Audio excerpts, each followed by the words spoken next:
ఒక పర్సన్ మన దగ్గరికి చెప్పులు తీసుకొచ్చారండి. అయితే ఇవి ఏంటంటే ఇలా చూస్తున్నారు కదా, అదంతా లెదర్ కాదు, కిందిది ఆ స్టాప్స్ ఒకటే లెదర్వి. ఇది మొత్తం పెచ్చులా వెళ్ళిపోతుందండి. మొత్తం గోడ మీద సున్నం ఎట్లయితే పోతుందో అట్లా పోతుంది. అది లెదర్ కాదు, నడిచేటప్పుడు రింకల్స్ వస్తాయి. మన వెయిట్తో ఏమవుతుందంటే ఆ చెప్పు ఫోల్డ్ అయినప్పుడు అది మొత్తం పొట్టులా లేచిపోతుంది.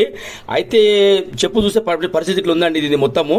ఇక మొత్తం ఈ స్టాప్స్ అయితే మొత్తం ప్యూర్ లెదర్ స్టాప్స్ అవి. కింద సోల్ చూస్తేనేమో బాగానే ఉంది. ఇక సార్ చెప్పాను నేను, సార్ పని చేద్దాం సార్, ఆ మిడిల్లో లెదర్ ఉంది కదా చేంజ్ చేసుకుందాము, మళ్ళీ మీరు కొత్తగా ఉంటే ఎలా ఉంటుందో అలా ఉంటుంది సార్ అని చెప్పాను. చేస్తే ఇలా వేయండి చెప్పులు ఇవి. అది వచ్చి మొత్తం కాఫ్ లెదర్ అంటారు దాన్ని. అది వచ్చి జెన్యున్ లెదర్ అండి మొత్తం.